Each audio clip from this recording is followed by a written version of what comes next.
I was involved with FICQ from 2010. I never thought of being a president or anything. Life was always struggling since I left India. It would have been better if I stayed in India. My parents would have taken care. I know the path. I will be determined to serve the community so that then at least the next generation won't go through the same struggle which I have gone through. When you are a community leader, it's not your way.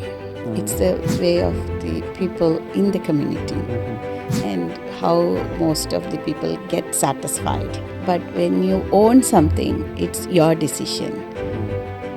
We should involve youth more into the leadership positions because in this generation, if we tell two things together, the young people say, "Oh, I'm so stressed."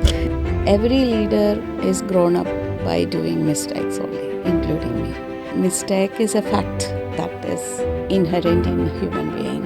By making mistakes and correcting them, we will be jumping into the next step of our life. Sometimes community needs me more. Sometimes family needs me more. So it's the priority which I choose. Balancing as a woman is more than a man. That's what I think. After stepping into this position, I have felt it. When people talk about you, what would you like them to say about you as how you conduct yourself in things? The support I have given to them, the way I help them, if they can remember, that will be the great thing.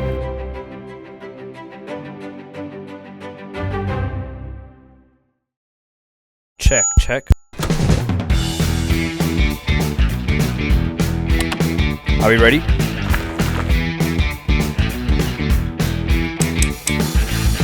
Let's go then.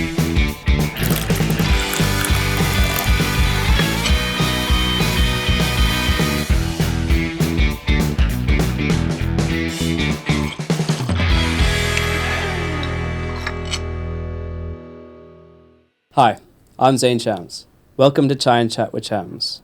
This is a space where things slow down, where stories matter more than titles.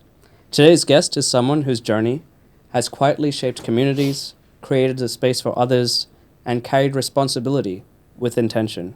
She's a leader, a mother, a woman who's deeply rooted in family, and someone who spent years investing in people, culture, and the future of Brisbane's Indian diaspora. She's the president of FICQ and has done many things, has many titles and accolades, but today is not about positions and accolades. It's about why she chose this path, what leadership has taught her, and how she balances life, family, and responsibility. Welcome, Dr. Preethi Suraj, to Chai and Chat with Shams. Thank you, Zain. Thank you for the introduction. No, thank you so much for coming. I've been wanting to have you as a guest for a while. You've been very instrumental in helping me and the team as well setting up the studio. So thank you so much for that.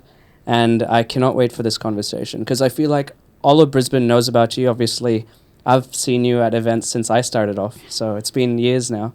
And to now have a conversation with you and for Brisbane to know the person behind all the amazing work and all that you do for the community, it's very exciting. So I'll explain to you how this works. Yeah. Basically, we have 3 different chais sponsored by Chai Wali from Melbourne. And based on each chai flavor, which we'll discuss briefly about, we will have a set of questions following that. So are we good to start off with golden chai? Yeah. Okay. So I'll pour the first chai. It's golden chai by Chai Wali.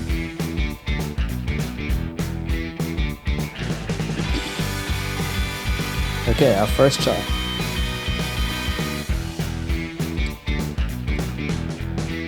Thoughts on this one so far? Good flavor, though. Yeah? Hey, what is your relationship with chai? Is this something you have often, or are you more a coffee person? The day starts with a tea, and then coffees. Yeah, I can imagine, especially with the amount of events and things which you do. Yeah. So, Preethi ji, if I may ask, there are many ways to live a meaningful life, and you chose obviously a lot of the work behind multiculturalism and things. But what would you say the community leadership, why did that become your path? Because there's probably a moment you realized that this is something you feel as a responsibility and a passion. So what would you say became your path through leadership? Yeah. Leadership is not something came out of me in one point. It came through a series of series of incidents or series of work I was doing from the past 25 years, maybe. From childhood, I used to conduct events. I thought that was my passion. That's why I'm doing it. Then that passion has developed into the community and started doing community events, and then started hearing from people their what they are going through and trying to understand them and trying to support them in the various communities. Then I thought it's time for me to take some responsibilities. That's why I step into this leadership position. That's right. And slowly by slowly, I mean, you've been doing a tremendous job. I know that even after becoming the president of FICQ, I still see you in other organizations, even just doing small roles, like helping on the side of the stage. And I know that I have to work with you a lot because, whether it's emceeing or the team performing and things, and then having you by the stage always gives us a sense of calm, like, okay, everything's going to be under control. Because you don't get pressurized or stressed very much either, which I prefer. And it balances out very much. So the fact that you still have continued, helping despite being in such a senior management position, it is very inspiring. So thank you so much for all that you do. But they say that purpose often demands sacrifice. So over the past few years, what do you feel like you've continuously have to give up for something you're so deeply involved in? Definitely, it's the time. I compromise a lot with my time at home, time spending with my daughter, time going for social gatherings. Sometimes the responsibility is quite higher, that I have to be supporting the people in need rather than people who having festivals or gatherings and stuff. Yeah. So what I compromise a lot is the time. That's what I should say.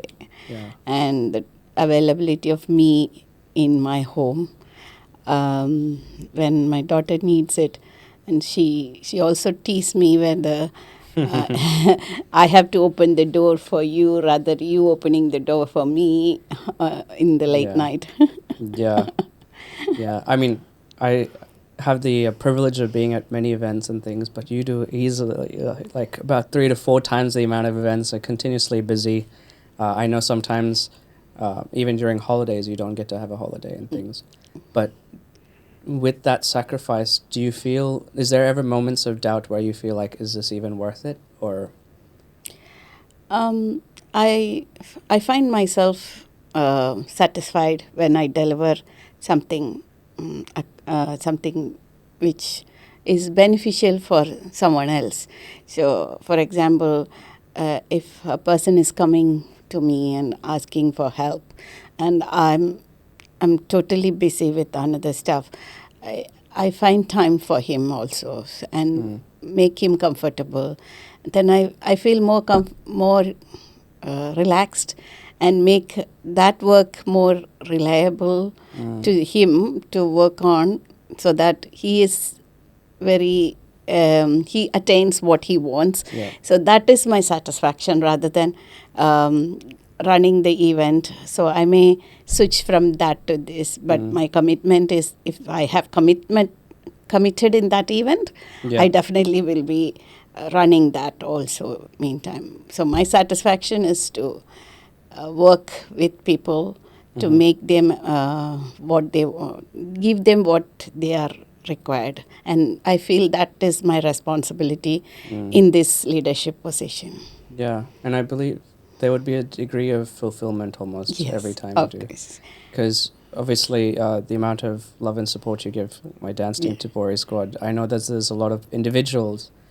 Even just before the start of this podcast, someone would ask me a question, being like, "Zain, I don't know what to do." My answer is usually, "Okay, you'll have to talk to Preethi ji and figure it out, because she'll at least be able to guide you into the right direction." So I know that, you do this for the youngsters, but you also do this for the wider community. At any point, no matter how busy you are, you always try to make that your priority. And I guess, at the end of the day, when that fulfillment or that contentment arrives, it kind of feels worth it, even though there's a lot of sacrifices, I can imagine. Did you ever imagine your life becoming a public life and very responsibility heavy? Never. I never thought I will be someone publicly watching someone in the figure, like a public figure or I'm not a big public figure though, but inside the Indian diaspora, since I got a very responsible position, being the president of FICQ, and that with the title of like first women president after the 26 years of FICQ, I find it very privileged. But I never thought I will be running behind a leadership position. The circumstances have made me to do this. Yeah, for sure. And honestly, I think that's one of the best things that's happened in a while. I think that a woman of your stature and who's given so much and done so much for the community, I think is totally deserving. And also, I truly believe that, when you know all the nitty-gritties, like the, how to do the basics, it's a lot easier to lead, because then you can tell people and you know exactly how it's run through. I mean, my small example is, when I run TS and things, because I've done things like making mixes and stuff. Now when I'm, part of the leadership, it's a lot easier to give tasks out or say that, oh, this is how it's done and stuff.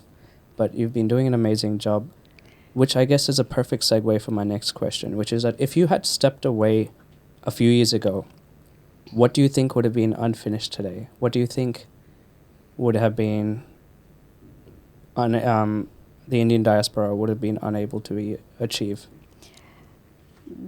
The Indian diaspora is growing very fast now, but the leadership is not only with one person. It's with the community. So as the community grows, the problems and the problems which the leadership position people has to address will also increases.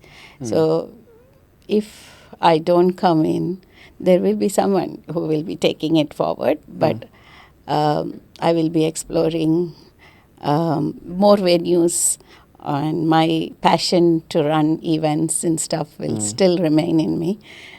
Even though my profession is different, I stick on with the passion of serving the community in a different form. So in terms of what keeps pulling you back is perhaps the service of others.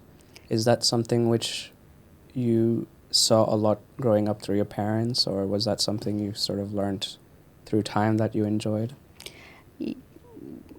Coming up to this stage from India through Japan to Australia, I have walked through a very tedious way. It was not smooth. Life was always struggling. And since I left India, it would have been better if I stayed in India. My parents would have taken care. But our decision was to move and stand in our own legs. So that journey was not smooth as my life was before. So I have gone through ups and downs in my life. So I know the path. So I will be determined to serve the community so that then at least the next generation won't go through the same struggle which I have gone through. Yeah, that's very true. Often people say that, why do you do service? Why do you work hard and things? I know, like, if I could relate personally as well, when I was growing up in Brisbane, I know that in the dance space and event space, like when I wanted to start off, obviously I had the love and support of people like yourselves, but I never had someone, teaching me how to run a dance team or how to be a part of Yeah. like emceeing and stuff. At that time, it was all very, I guess, raw. And so then right now, the reason why I do what I do is because then the next generation or the next group of people, they don't have to go through Yeah. that. You've seen a lot of young leaders in my team and stuff. And so I want to be that person to make sure that they don't have to go through what I went through, which is so beautiful because you exactly said something which I resonate a lot with, where when you've, like you said, gone through a lot of battles in your life, you always want to make sure that the next group of people don't have to face those battles. And it shapes who you are, though. So that's very true. Are we ready for the next Chai? Saying one question to you, saying, what motivated you to run or have this idea of having a podcast with people? Yeah, sure. That's okay.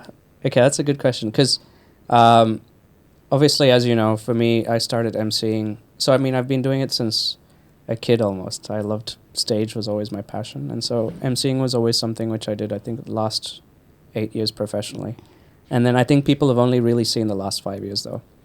But I love making people smile, being happy. But I always found it a way to connect with people. And so then, connecting with an audience, and especially in Brisbane, we're so blessed that there's a relationship and a bond developed with people. And so I loved going on stage and like talking to people, but I can also look in everyone's eye and I know their personalities and how they are. And I'd like to think that they know to a degree of who I am. And so then I was, it was always at the back of my mind, the idea, the concept was created actually 6 years ago. I still have it written in my book. And so then I had this thing that, I want to start my own podcast where I can interview people. Because what's the point of like, knowing people, loving to talk to people, and genuinely like loving people? What's the point of that if I cannot connect with them and show the world who this person is? Like, for example, everyone knows who, Dr. Preethi Suraj, the leader, is. But then do they know that, behind every decision, how difficult it is? Because you can have a calm mind and be like, no, guys, this is how it's going to go. But then, every decision means that there's a lot of thought process based on your journey, based on your learnings. And so I feel like people should be able to see that. And not just, leaders, there'll be people, scientists and different things. So I feel like everyone's journey is so interesting. I love listening to it. And so then I feel like if I can do this and also show it to the world, why not? So yeah, for me, this podcast is that. It's a very big passion project. I have an amazing team. They are just as passionate and work just as hard. And so, yeah, we all came together and it kind of just felt like the right time as well. Yeah, especially because I felt like, it's been the correct amount of years. Everything feels the right time. So, yeah. Yeah. And so as soon as I had this idea, I think, and like it was starting to come to fruition, that's when I messaged you and reached out to you as well. And you've been so good in our first podcast with the Lord Mayor, setting that up. So thank you so much for that. No problem. So I was so happy to see that first podcast. Yes, yeah, it's exciting. Clever. Yeah, so I'm very excited for like where this journey takes us, and hopefully what we can have is, as we grow bigger and better and things, we have you every so often, just so you can check in on the journey and keep on supporting us. Yeah. But yeah, I think that's one big thing with this podcast. It's about everyone's journey, which hopefully also means this podcast journey and where it goes. Yeah. So, okay. Well, our next one is classical Punjabi chai. So classic Punjabi chai. And then we'll talk about through that leadership, youth, and much more questions from there.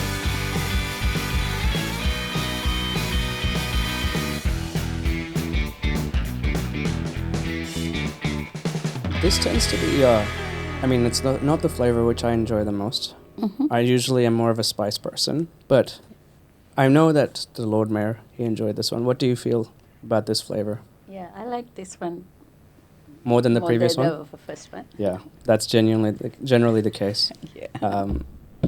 But yeah, with chai, is it something which your parents often made and then you got to learn from? Is there any sort of story which you have that relates to your childhood about chai? Yeah. I came from the South India, right, where we make tea in only one fashion. just everything in one pot. Right. Yeah, and we have cultivation of tea in Kerala, Yeah. which the state I come from. Mm-hmm. So there is either the leaf tea or the normal powder tea. So that's all. Yeah. And is that something you made, your parents made? Yeah, learned from my mom how Mhm. she makes. Right. Yeah. But coming into this modern world, we started making in microwave. Yeah, that's a shortcut I make, and mom's not too happy about it. So they say leadership isn't just about visibility; it's also about navigating internal challenges. So that also means there's going to be a lot of conflict. There's going to be disappointment. There's going to be politics. There's a lot within communities you serve. So I know, running things myself, there's a lot of setbacks as a leader, and having to deal with things. So what do you feel like whenever you have to navigate challenges? What's your thought process? Whether it be, leading FICQ or any other balancing life or any other. All the above factors are there. Yeah. To tell you the truth, Mhm. it depends on the circumstances what I deal with. There are conflicts. There are. If I tell you the real story, all the elements which you described in that question is there, but handling it in a calmer way, or addressing it in separately, or giving it a complete definition. I try to be calm, Mhm. consider what the point we need to solve, Mm. and solve it amicably will be the best way to handle it when we are in a leadership position. Yeah. Yeah. Do you think that from when you started leading, Mm. at least in this capacity, is there things which you learned over time, especially dealing with a lot of this? Because I'm sure whenever there's conflicts and things, there's perhaps a way you dealt with it, years back. But then now you might have changed your approach. Is there some changes there? Of course, there are changes we need to adapt when we are in a leadership position, or when we are behind a leader, Mm. helping him or her. So these are two different techniques. Mm. I think when we are in a leadership position, we need to address it directly. Mm. But when we are helping a leader, it's like we are giving him the possibility of how to solve, how we can address, or something like that. Mm. And it's up to him to present it. So the presenting skill is what we need to know when we are in a leadership position, without affecting anyone, Mm-hmm. and also solving it in a nicer way. Yeah. So Do you because FICQ is a non-political organization, we can't be biased to any of the sides. Mhm. So Do you find often that you have to be diplomatic in situations? Is there ever a time where you want to say, no, guys, listen, this is how the right way is? Or do you always have to be like, no matter what you're thinking and feeling, you always have to sort of dial it down and be diplomatic? yeah, what you're telling is my behavior. Mm. But when you are in a leadership Mhm. position, you can't Yeah. simply throw on the words. Yeah. So you should be handling it in very diplomatic way, Yeah. so that we can have a calmness in the solution. Yeah. And so then when setbacks hit and then there's, criticism or resistance and things like that, things are not going according to plan, how do you then process that internally? Is there anything that helps you reset and then keep going and working harder, or? Criticism is always there. Mm. I think you also will be facing in your projects. Mm. But as a human being, we all get affected by criticism. But how we express outside is the way people handle it in different ways. Um, I take it very positive and try to absorb what the element in that criticism is, and I try find a solution and present and handle it in a way that it doesn't end up in another another debate. Yeah, I see. Yeah. Well, then, whenever there's things don't go your way, so say you want to get a certain outcome or a certain event and things don't go accordingly, and say you're upset, how do you then reset? Yeah, the leadership and ownership is two different things. Okay, when you are when you are a community leader, it's not your way. It's the way of the people in the community, and how most of the people get satisfied with our solutions. But when you own something, it's your decision. You need to treat them in a different way. You can't handle it in the same. Even if I own a business, I can take the decisions what I want. Yeah. Okay, but when you are a community leader, you can't take decision in your way, but you need to put it in such a way that it can end up in your way in a nicer way. Right, I see. Yeah, you push things in the right direction. Yeah. I guess that while you were talking, it made me think about, obviously, because, I guess the only thing I can have to relate to is, running, obviously, managerial position at work, but also, in Tapori Squad, just being a leader and stuff.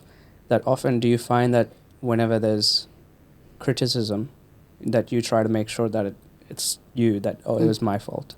But whenever there's accolades and, compliments, that you make sure that the entire leadership team or the entire team gets that. Yeah. Is that something which you find you naturally do, or how does that work? That's how it works, because in the community, when we get, if we do something good to the community, we get a lot of praising from all around. So it's for the whole team, not for the individual. But if your team is good, the same thing happens for the criticism also. They will try to not take it personally, try to be addressing it as a group, not you are the leader, you take the criticism, we take the appreciation. It's not that fashion. That's how they also can grow into the leadership position. True. Yeah.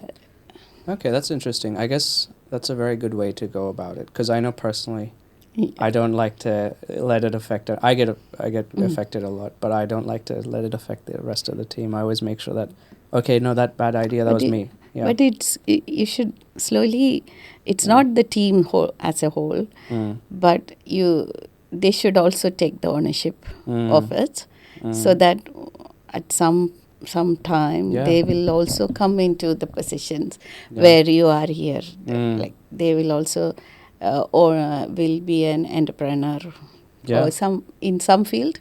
Yeah. So they should know how to handle it. That's very true. I didn't So think about that's it that what way. you should model your youngsters, right? That's why youth leadership is very important also. As youth leadership is something we need to trust them and give them responsibility to do it, not micromanaging them. Yeah. So there will be faults. Address it not by discouraging them, by encouraging them. Yeah, that's actually a perfect segue. Actually, I was going to ask you about that. About, you've consistently supported, I know myself, but also like young leaders generally at the grassroots, and displaying multiculturalism and pushing in the entrepreneurial world, as well as just growth in general. Why is it important for you to invest in youth-led initiatives? Where do you think that passion or that thought even comes from? We should model the next generation to come up to the various positions, but to start with, they should associate with the senior multicultural leaders or community leaders and model them and understand how they deal things and how a leadership position can affect your daily life, and may encourage them in such a way that they can be part of the youth leadership and then take it into the next step. Yeah. So I think as a leader or supporter for Tapori Squad, or if a supporter for the federation, I think we should involve youth more into the leadership positions, Yeah.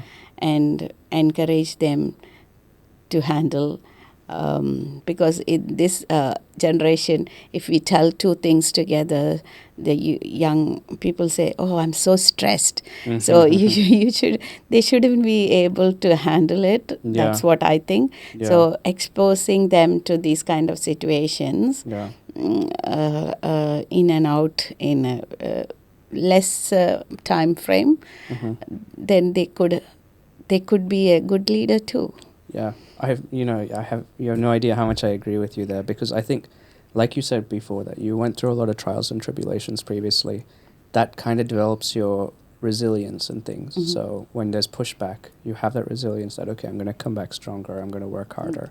I know that personally, I very much resonate with being resilient as a person and things. And I know that, like you said, that when there's youngsters and things and you give them too many tasks or too much to do, they tend to, the resilience is not as much. They're very easily able to say that, I don't think I'm capable, and walk away. Yeah. And so just to build that and encourage them, I think is so important. I know you've been doing an amazing job. I know that personally I've got the support from you and things, but also just a lot of the youngsters in my team as well. But it is very much true that if you give them that responsibility, they will eventually learn resilience and not just walk away or say, I'm stressed, I can't do it, and things like that. It also depends on the passion, how the youngsters want to involve in the community.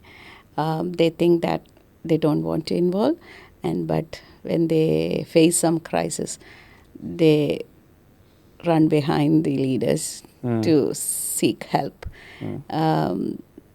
to give some supporting letter. Some of the organization will turn back and ask, are you a member of anywhere? So it's not that you should completely ignore the community organizations or federations or anything like that. At least be a member of your own community or organization, just in case if you need some sort of help, that will add on to that. Yeah. What do you think young leaders need more of right now? You feel like, there's obviously support and trust and guidance and patience. I guess they also need some space to make mistakes as well. Yeah. What do you think right now is much needed in young leaders, but also generally as a whole leadership? Mistake is a fact that everyone makes, okay? It's not intentionally making. It can be like circumstances, or it can be happening accidentally also. Every leader is grown up by doing mistakes only, including me. Okay, so mistake is a fact that is inherent in human being. So by making mistakes and correcting them, we will be jumping into the next step of our life.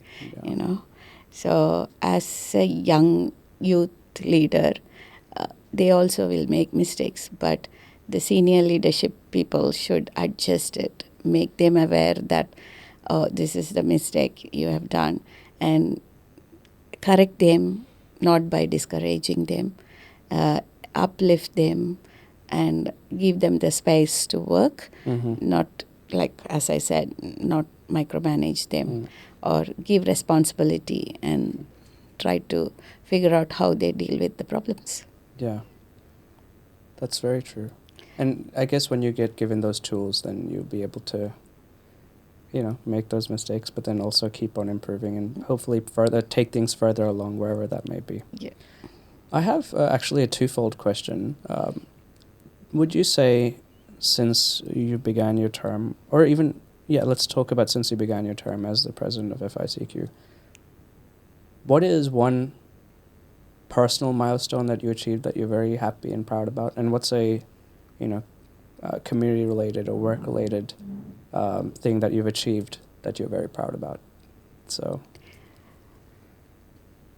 community-related as a leader as the president of FICQ, I help people when they really need help regarding something bad happening in their family. So I find very satisfied in solving their problems and helping them to walk through their crisis and giving them a hand is my most mental satisfied job which I have done. But doing any job which I completed, I don't expect anything in return. But I try to think and understand, and mentally I'll get more satisfied when I help people. Yeah. Your second question was regarding the profession, right? Yeah, so I guess this one was more professional. What about personal milestones? Because I'm sure you've had to, whether that be with family or otherwise, what would you say is another milestone in that sense? Personal milestone, I have one daughter, and me and my husband both work in the academic research area.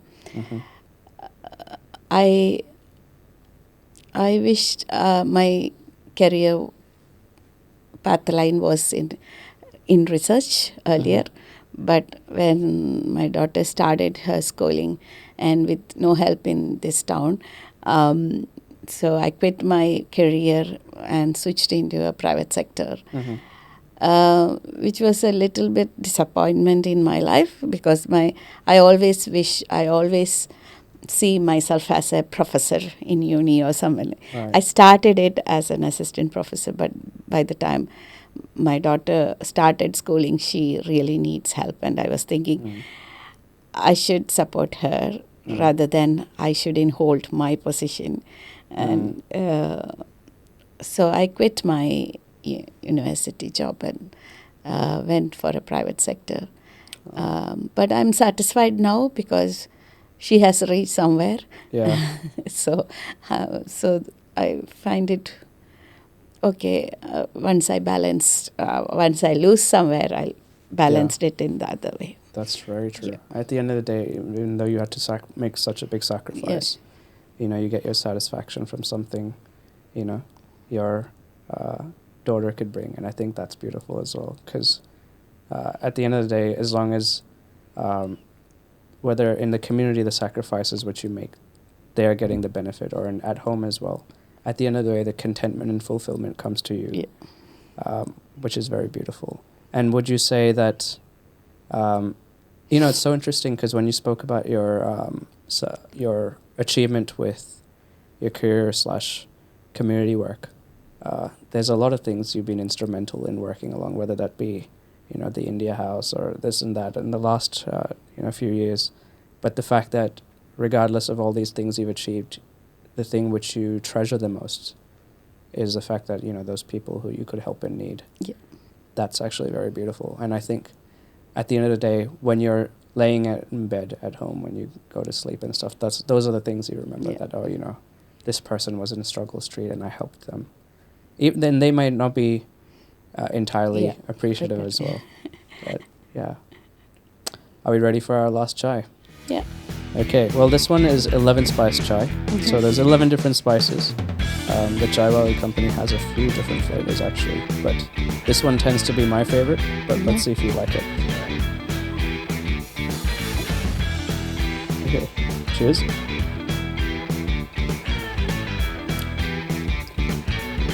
This still tends to be my favorite one. What do you think? Yeah, it's similar to masala chai. Yeah, it is. Masala chai, I mean, for me, like, chai is obviously such an important factor in my life. That's kind of why this podcast was named after it. Everyone knows in my family and things that if he's cranky or if he's not, if he wants to focus as well, Yeah.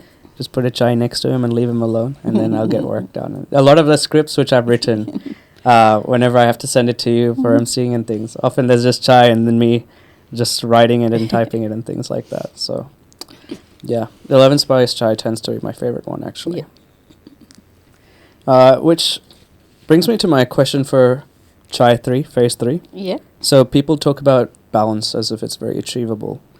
As a woman, and also being the first female president after 26 years in FICQ, balancing leadership, family, and also personal responsibilities.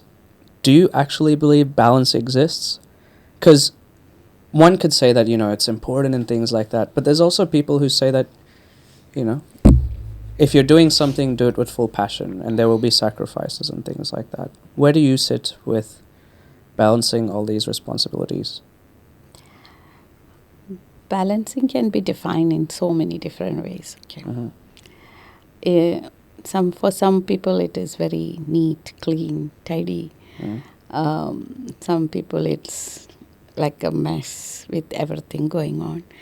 So it can be defined in so many ways. For me, rather than balance, it's my priority. So sometimes community needs me more. Sometimes family needs me more. So it's the priority which I choose. So when people at home needs me, I will be prioritizing that while solving the problems for the community in a side way. So balancing is, as a woman, is more than a man. That's what I think. After stepping into this position, I have felt it. Yeah. But I don't compromise. I take extra time and try to solve if that's the case, if I need to balance it. Yeah. Do you think there was a lot of, when you had to step into this position and things, did you have to have a conversation with your family as well about how it's going to be a bit more difficult, or were they fully supportive? Yeah. My family, they are very supportive. They help when I need help. They try to adjust if I'm not there at home. So and now I'm in a position that I don't have small kids.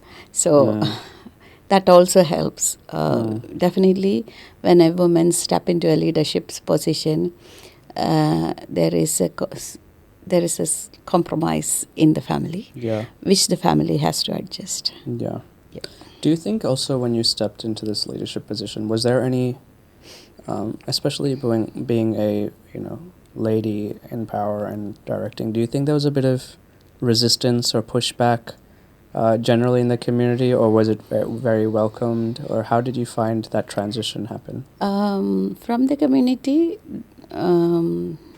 it was very welcoming because as the first women president, obviously we talk a lot about women leadership, women encouragement and all, but never come into a point that women get their priority everywhere. So from the community it was very welcoming, and from the family also they were very supportive for me getting into this leadership position. Yeah. So we need a balance of both, otherwise it's very hard to move forward as a woman. Yeah. Yeah. And do you feel like, because fortunately or unfortunately you are in a public space, so every decision you make, every whether it be even social media, however you do things, everything is almost under scrutiny. Did you find that pressure? Actually, did you find pressure at all, or did you easily understand how to go about it? I'm a person who doesn't stress very easily. Even though I have stress, I try to handle it, not putting on the family people's head or not scratching them. I try to solve it by myself. But as a team, we solve it inside within our team, take suggestions and decisions from the team collectively, and then make an amicable solution which has got integrity in our decisions and stuff. So there are times where I get stressed to find solutions and stuff, because at the end of the day, it's the responsibility of the president, whatever solutions we make. So we'll take my own sweet time to solve it also sometimes. Yeah. But then I guess also there's a degree of having to be decisive, because you can, within your own team, you could have some people say one thing, some people say another thing, and then it comes down to you. And so then what kind of helps you ground yourself and say that, okay, this is what's going to go, this is how we're going to do it? Yeah, we always discuss inside our team and find a solution. There will be always people who are supporting, people who are not supporting. We'll try to understand the opposite decisions makers and try to understand what their valid point is, and discuss that in the team and find a solution which doesn't affect the integrity of FICQ. Yeah. That makes sense as well. Because there's always going to be, whether it's outside of your team, but also within your team, people who disagree or have different perspectives, as they should, because you don't want everyone with the same perspective. Because at the end of the day, everyone wants the overall best. So then there's always going to be a degree of discourse, as well as just a lot of debate and discussion as well. So then do you find that whenever you have to make these decisions and stand by them, is there ever a time when you start to feel like, are there times where you feel like, oh, maybe this was not the smartest move, or maybe I should have done it differently, or things like that? How critical are you of yourself? About the decision or about the position? Actually, that brings up another interesting questions, but let's stick to about a decision. So once we decide with the collective decision of the team, usually I don't look back. I would face what will come in front of me rather than looking back and not having taken any decisions. That's how it works, because otherwise there won't be any solution. If the solution is right or wrong, we will face it. Yeah, a degree of accountability for the whole team. But what about then how critical are you of the position, being, in this seat, and also having to make calls and things like that? How critical would you say are you of yourself? Leadership position is something which we shouldn't leave and run away when we have to face challenges. We should face it. We should solve it and move forward. Yeah, that's what I learned from past few years. Yeah. Well, that's perfect for my next question, because then 5 years from now, where do you genuinely see Brisbane's Indian diaspora? What do you see on the forefront generally, with how FICQ and the other communities leading? What do you see will be the progress for the Indian diaspora for Brisbane? Yeah, Indian diaspora is growing like anything in Queensland. I can only account for Queensland. But and also I see that we'll be having a quite high representation in the Queensland government, and we will be working very closely. We are working very closely with the 3 levels of government at present for the House of India project, and as well as you are seeing the federal government pledge happen for the House of India. This all happens due to the relationship of our community with the 3 sets of governments, and it will move. I think it's going to step up very fast.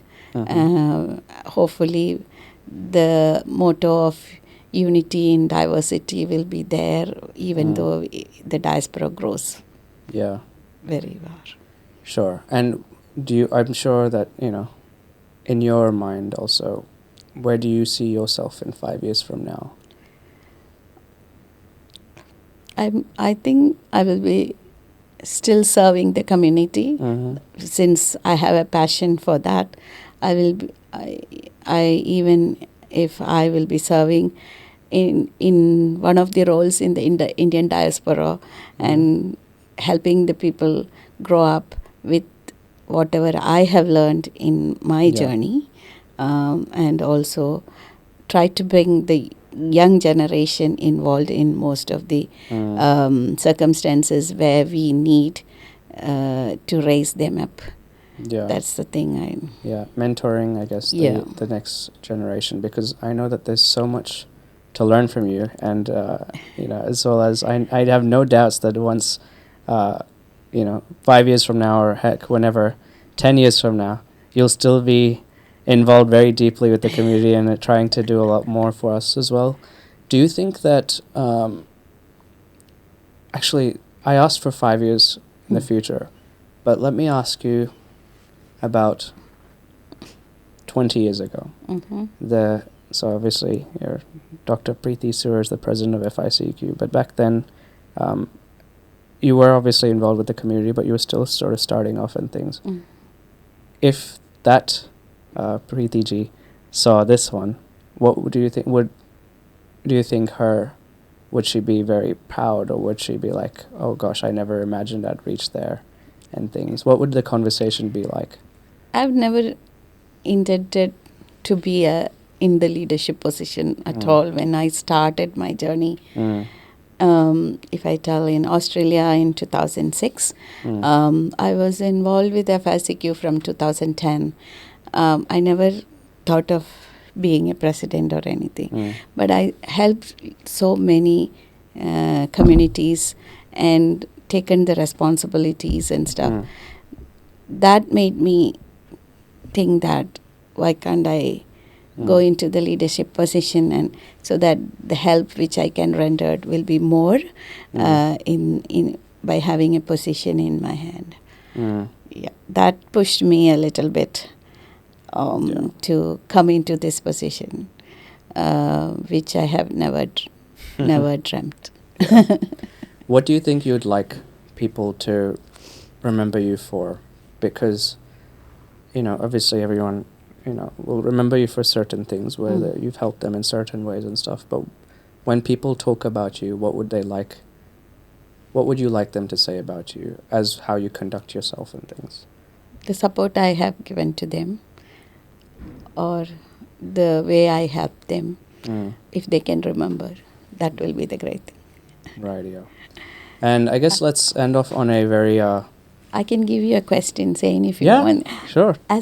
As a community young leader in Tapuri squad also, what do you expect from a senior leader in terms of establishing the younger generation, or what is the expectation you have from the senior? Sure. Well, I think a big thing, like you said, is allowing space for youngsters to be able to come in and do things their way. because they will have different perspectives, but also having that space to make mistakes, but still support them, I think is very important. I know that there's times where, even when I try and lead things in my dance team, everyone's from different ages. Some are older than me, most of them are younger than me now. But then you get to hear different perspectives, and some of them you may not necessarily agree with, but it's still important to be able to listen and think about it. And I always tell people that I'm the most easiest to convince. Like, if you sit down and say, Zain, this and this and this, then I'll eventually sit down, or I'll go home and I won't sleep, and I'll just think about what you said, and then I'll come back and say that, okay, no, it's a good idea.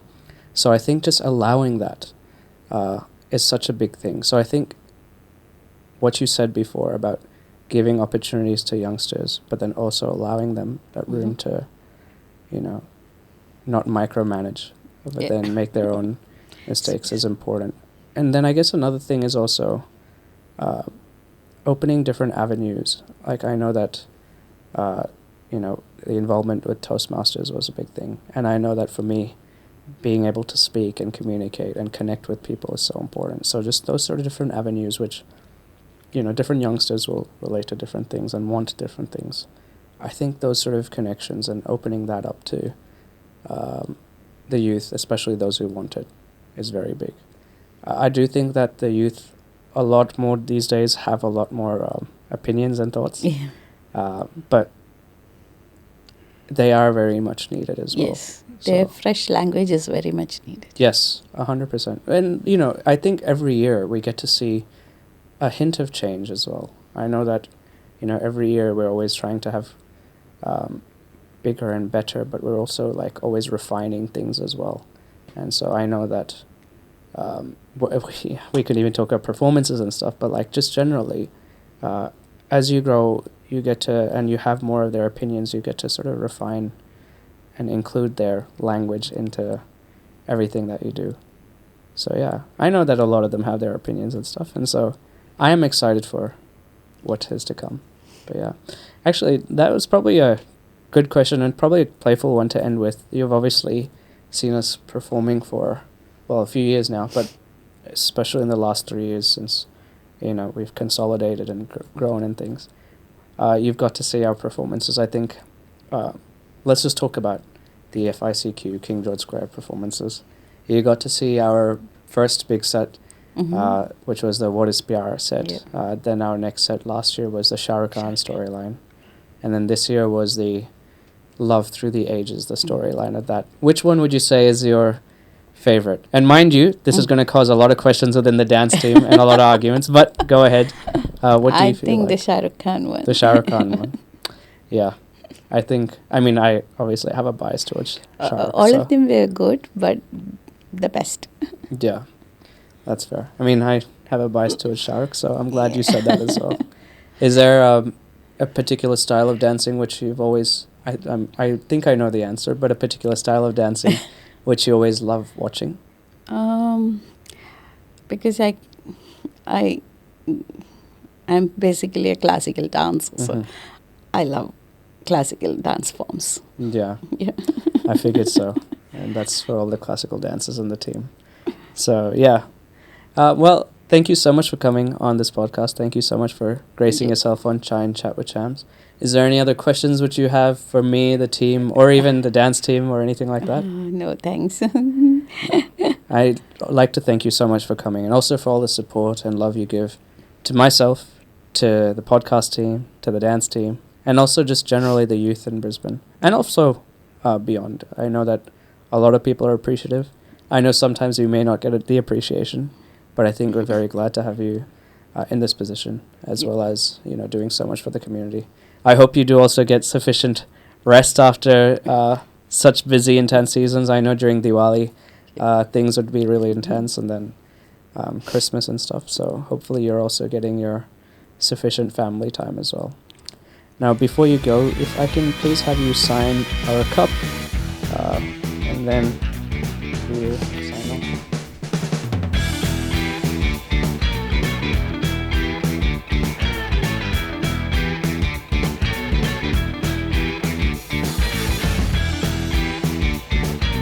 I'm here in the studio with Zain Chams in the Chai and Chat with Chams podcast.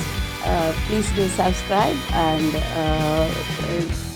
be a follower of this channel. Thank you. Thank you so much, Preethi ji. Thank you so much for being an amazing guest.